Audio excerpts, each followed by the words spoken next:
García Márquez, 100 años de soledad. Una noche de incertidumbre en que Pilar Ternera cantaba en el patio con la tropa. Él pidió que le leyera el porvenir en las barajas. Cuídate la boca. Fue todo lo que sacó en claro Pilar Ternera después de extender y recoger los naipes 3 veces.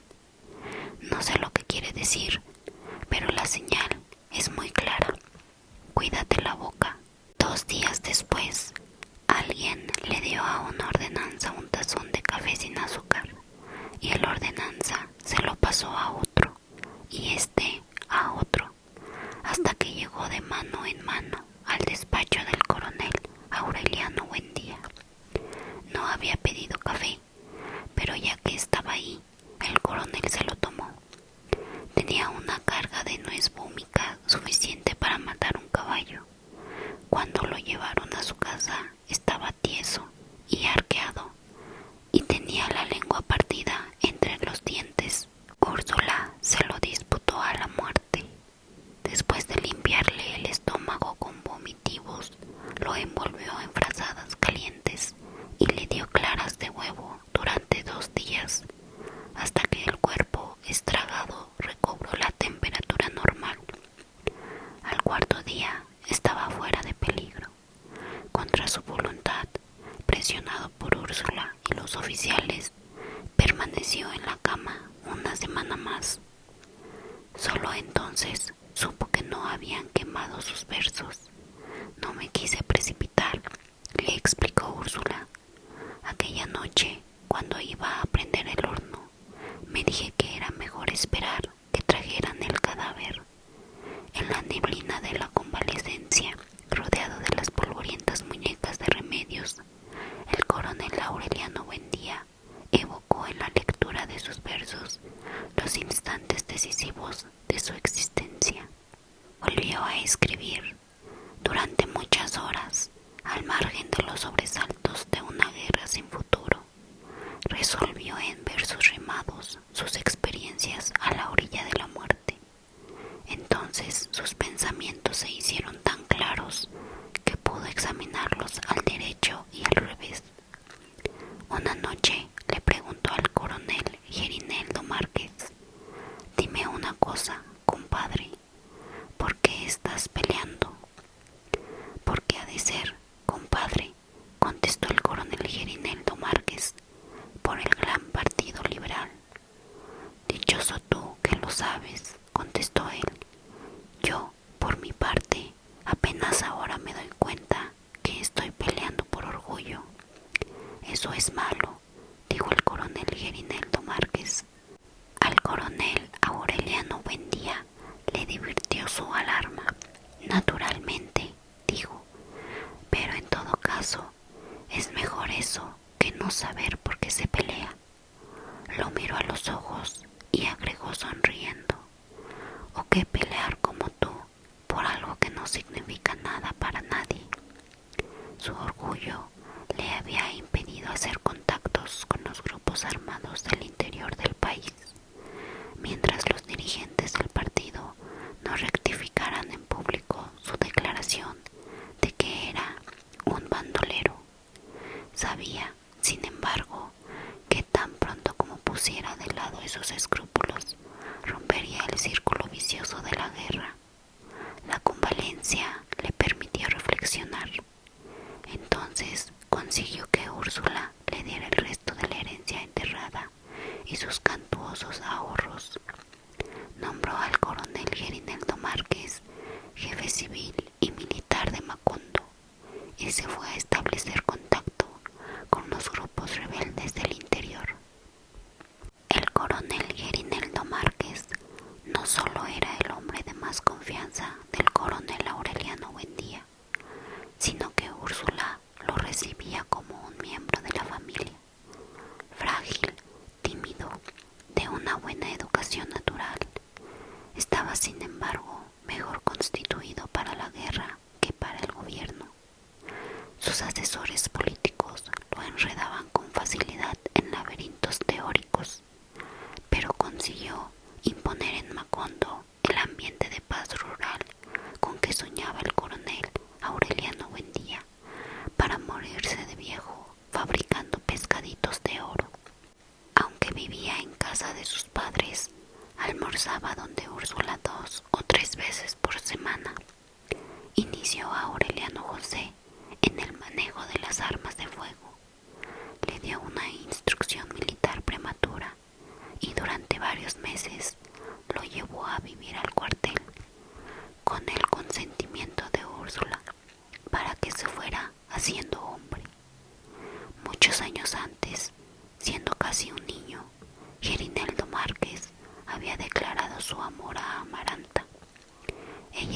entonces tan ilusionada con su pasión solitaria por Pietro Crespi que se rió de él.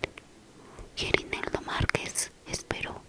En cierta ocasión le envió a Amaranta un papelito desde la cárcel pidiéndole el favor de bordar una docena de pañuelos de batista con las iniciales de su padre. Le mandó el dinero. Al cabo de una semana, Amaranta le llevó a la cárcel la docena de pañuelos bordados junto con el dinero y se quedaron varias horas hablando del pasado. Cuando salga de aquí, me casaré contigo, le dijo Gerineldo Márquez al despedirse. Amaranta se rió, pero siguió pensando en él mientras enseñaba a leer a los niños y deseó revivir para él su pasión juvenil por Pietro Crespi. Los sábados, día de visita a los presos, pasaba por casa de los padres de Gerineldo Márquez y los acompañaba a la cárcel. Uno de esos sábados, Úrsula se sorprendió al ver en la cocina, esperando a que salieran los bizcochos del horno para escoger los mejores y envolverlos en una servilleta que había bordado para la ocasión. «Cásate con él», le dijo. «Difícilmente encontrarás otro hombre como ese». Amaranta fingió una reacción de disgusto. «No necesito andar cazando hombres», replicó. «Le llevo estos bizcochos a Gerineldo porque me da lástima que tarde o temprano lo van a fusilar». Lo dijo sin pensarlo, pero fue por esa época que el gobierno hizo pública la amenaza de fusilar al coronel Gerineldo Márquez si las fuerzas rebeldes no entregaban a Riohacha. Las visitas se suspendieron. Amaranta se encerró a llorar, agobiada por un sentimiento de culpa semejante al que la atormentó cuando murió Remedios, como si otra vez hubieran sido sus palabras irreflexivas las responsables de una muerte. Su madre la consoló, le aseguró que el coronel Aureliano Buendía haría algo por impedir el fusilamiento y prometió que ella misma se encargaría de atraer a Gerineldo Márquez cuando terminara la guerra. Cumplió la promesa antes del término previsto. Cuando Gerineldo Márquez volvió a la casa investido de su nueva dignidad de jefe civil y militar, lo recibió como a un hijo. Concibió exquisitos halagos para retenerlo y rogó con todo el ánimo de su corazón que recordara su propósito de casarse con Amaranta. Sus súplicas parecían certeras. Los días en que iba a almorzar a la casa, el coronel Gerineldo Márquez se quedaba a la tarde en el corredor de las Begonias, jugando a damas chinas con Amaranta. Úrsula les llevaba café con leche y bizcochos y se hacía cargo de los niños para que no los molestaran. Amaranta, en realidad, se esforzaba por encender en su corazón las cenizas olvidadas de su pasión juvenil. Con una ansiedad que llegó a ser intolerable, esperó los días de almuerzo, las tardes de damas chinas, y el tiempo se le iba volando en compañía de aquel guerrero de nombre nostálgico, cuyos dedos temblaban imperceptiblemente al mover las fichas. Pero el día en que el coronel Gerineldo Márquez le reiteró su voluntad de casarse, ella lo rechazó. «No me casaré con nadie», le dijo, «pero menos contigo. Quieres tanto a Aureliano que te vas a casar conmigo porque no puedes casarte con él». El coronel Gerineldo Márquez era un hombre paciente. «Volveré a insistir», dijo, «tarde o temprano te convenceré». Siguió visitando la casa. Encerrada en el dormitorio, mordiendo un llanto secreto, Amaranta se metía los dedos en los oídos para no escuchar la voz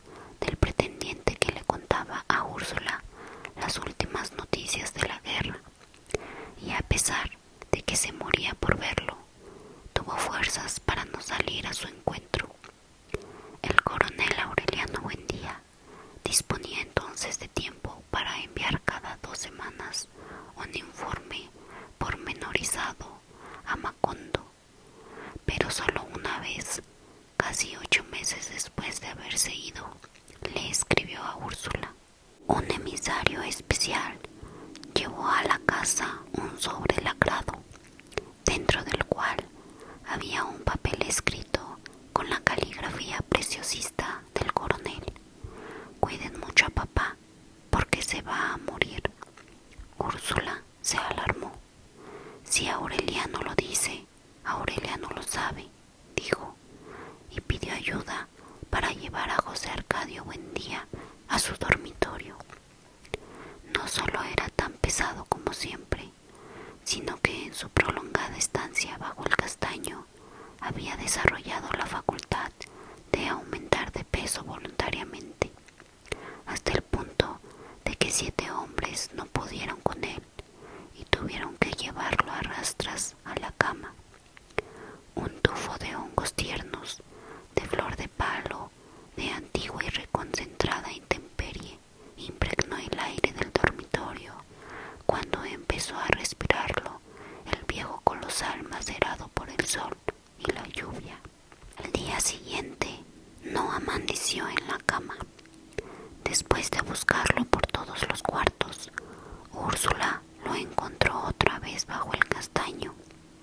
Entonces lo amarraron a la cama. A pesar de su fuerza intacta, José Arcadio Buendía no estaba en condiciones de luchar. Todo le daba lo mismo. Si volvió al castaño, no fue por su voluntad, sino por una costumbre del cuerpo. Úrsula lo atendía, le daba de comer, le llevaba noticias de Aureliano, pero en realidad la única persona con quien él podía tener contacto desde hacía mucho tiempo era Prudencio Aguilar. Ya casi pulverizado por la profunda decrepitud de la muerte, Prudencio Aguilar iba 2 veces al día a conversar con él. Hablaban de gallos, se prometían establecer un criadero de animales magníficos, no tanto por disfrutar de unas victorias que entonces no les harían falta, sino por tener algo con que distraerse en los tediosos domingos de la muerte. Era Prudencio Aguilar quien lo limpiaba, le daba de comer y le llevaba noticias espléndidas de un desconocido que se llamaba Aureliano y que era coronel en la guerra. Cuando estaba solo, José Arcadio Buendía se consolaba con el sueño de los cuartos infinitos. Soñaba que se levantaba de la cama, abría la puerta y pasaba a otro cuarto igual, con la misma cama de cabecera de hierro forjado, el mismo sillón de mimbre y el mismo cuadrito de la Virgen de los Remedios en la pared del fondo. De ese cuarto pasaba a otro exactamente igual, cuya puerta abría para pasar a otro exactamente igual y luego a otro exactamente igual hasta el infinito. Le gustaba irse de cuarto en cuarto, como en una galería de espejos paralelos, hasta que Prudencio Aguilar le tocaba el hombro. Entonces regresaba de cuarto en cuarto, despertando hacia atrás, recorriendo el camino inverso, y encontraba a Prudencio Aguilar en el cuarto de la realidad. Pero una noche, 2 semanas después de que lo llevaron a la cama, Prudencio Aguilar le tocó el hombro en un cuarto intermedio y él se quedó allí para siempre, creyendo que era el cuarto real. A la mañana siguiente, Úrsula le llevaba el desayuno cuando vio acercarse a un hombre por el corredor. Era pequeño y macizo, con un traje de paño negro y un sombrero también negro, enorme, hundido hasta los ojos taciturnos. Dios mío, pensó Úrsula, hubiera jurado que era Melquiades. Era Cataure, el hermano de Visitación, que había abandonado la casa huyendo de la peste del insomnio y de quien nunca se volvió a tener noticia. Visitación le preguntó por había vuelto, y él le contestó en su lengua solemne: he venido al sepelio del rey. Entonces entraron al cuarto de José Arcadio Buendía, lo sacudieron con todas sus fuerzas, le gritaron al oído, le pusieron un espejo frente a las fosas nasales, pero no pudieron despertarlo. Poco después, cuando el carpintero le tomaba las medidas para el ataúd, vieron a través de la ventana que estaba cayendo una llovizna de minúsculas flores amarillas. Cayeron toda la noche sobre el pueblo en una tormenta silenciosa y cubrieron los techos y atascaron las puertas y sofocaron a los animales que durmieron a la intemperie. Tantas flores cayeron del cielo que las calles amanecieron tapizadas de una colcha compacta y tuvieron que despejarlas con palas y rastrillos para que pudiera pasar el entierro. Capítulo 8.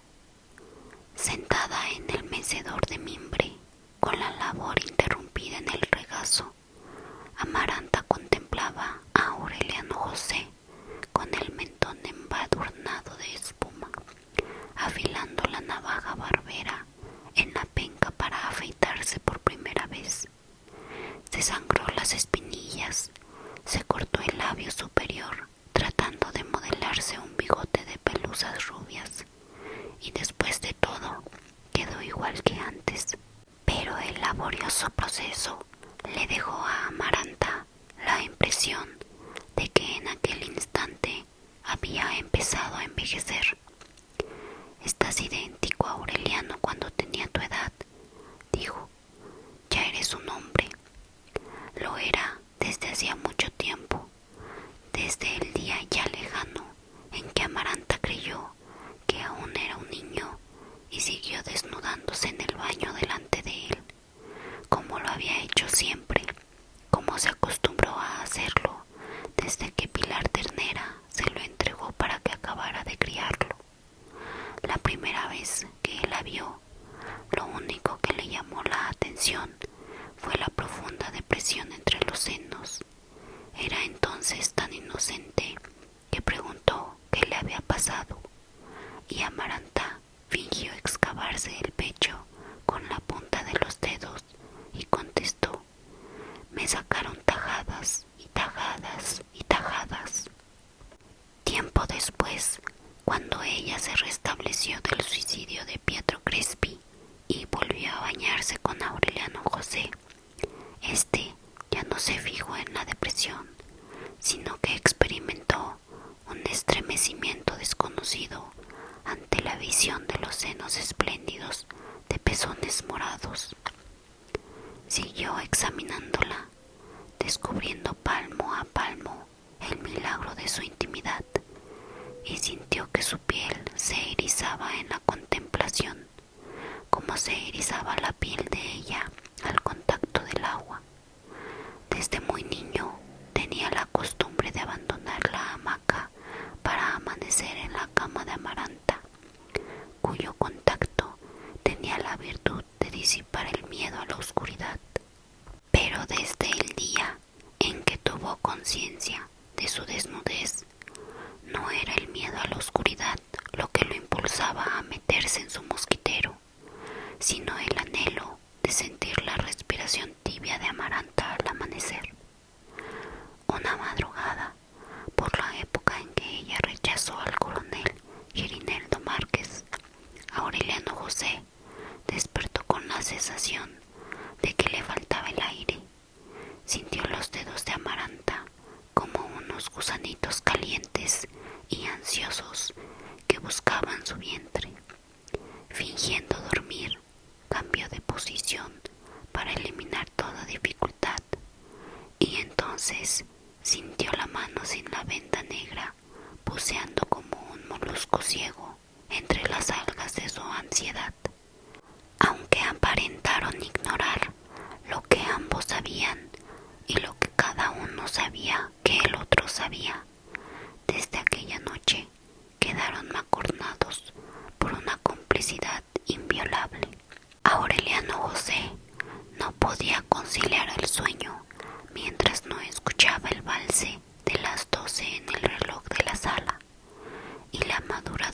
toalla, cuya piel empezaba a entristecer. No tenía un instante de sosiego mientras no sentía deslizarse en el mosquitero aquel sonámbulo que ella había criado, sin pensar que sería un paliativo para su soledad. Entonces no solo durmieron juntos, desnudos, intercambiando caricias agotadoras, sino que se perseguían por los rincones de la casa y se encerraban en los dormitorios a cualquier hora, en un permanente estado de exaltación sin alivio. Estuvieron a punto de ser sorprendidos por Úrsula una tarde en que entró al granero cuando ellos empezaban a besarse. ¿Quieres mucho a tu tía?, le preguntó ella de un modo inocente a Aureliano José. Él contestó que sí. Haces bien, concluyó Úrsula, y acabó de medir la harina para el pan y regresó a la cocina. Aquel episodio sacó a Amaranta del delirio. Se dio cuenta de que había llegado demasiado lejos, de que ya no estaba jugando a los besitos con un niño, sino chapaleando en una pasión otoñal, peligrosa y sin porvenir, y la cortó de un tajo. Aureliano José, que entonces terminaba su adiestramiento militar, acabó por admitir la realidad y se fue a dormir al cuartel. Los sábados iba con los soldados a la tienda de Catarino. Se consolaba de su abrupta soledad, de su adolescencia prematura, con mujeres olorosas a flores muertas que él idealizaba en las tinieblas y las convertía en Amaranta mediante ansiosos esfuerzos de imaginación. Poco después empezaron a recibirse noticias contradictorias de la guerra. Mientras el propio gobierno admitía los progresos de la rebelión, los oficiales de Macondo tenían informes confidenciales de la inminencia de una paz negociada. A principios de abril, un emisario especial se identificó ante el coronel Gerineldo Márquez. Le confirmó que, en efecto, los dirigentes del partido habían establecido contactos con jefes rebeldes del interior y estaban en vísperas de concertar el armisticio a cambio de 3 ministerios para los liberales, una representación minoritaria en el Parlamento y la amnistía general para los rebeldes que depusieran las armas. El emisario llevaba una orden altamente confidencial del coronel Aureliano Buendía, que estaba en desacuerdo con los términos del armisticio. El coronel Gerineldo Márquez debía seleccionar a 5 de sus mejores hombres y prepararse para abandonar con ellos el país. La orden se cumplió dentro de la más estricta reserva, una semana antes de que se anunciara el acuerdo, y en medio de una tormenta de rumores contradictorios, el coronel Aureliano Buendía y 10 oficiales de confianza, entre ellos el coronel Roque Carnicero, llegaron sigilosamente a Macondo después de la medianoche. Dispersaron la guarnición, enterraron las armas, destruyeron los archivos. Al amanecer, habían abandonado el pueblo con el coronel Gerineldo Márquez y sus 5 oficiales. Fue una operación tan rápida y confidencial que Úrsula no se enteró de ella sino a última hora, cuando alguien dio unos golpecitos en la ventana de su dormitorio y murmuró: «Si quiere ver al coronel Aureliano Buendía, asómese ahora mismo a la puerta». Úrsula saltó de la cama y salió a la puerta en ropa de dormir, y apenas alcanzó a percibir el galope de la caballada que abandonaba el pueblo en medio de una muda polvareda.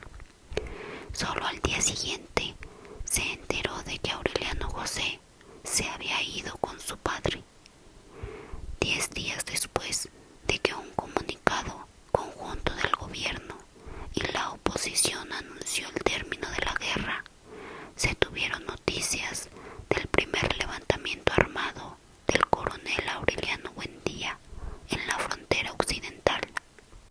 Sus fuerzas escasas y mal armadas fueron dispersadas en menos de una semana, pero en el curso de ese año, mientras liberales y conservadores trataban de que el país creyera en la reconciliación, intentó otros 7 alzamientos.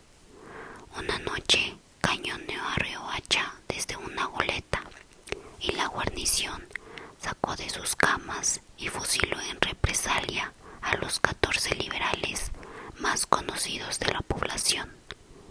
Ocupó por más de 15 días una aduana fronteriza y desde allí dirigió a la nación un llamado a la guerra general.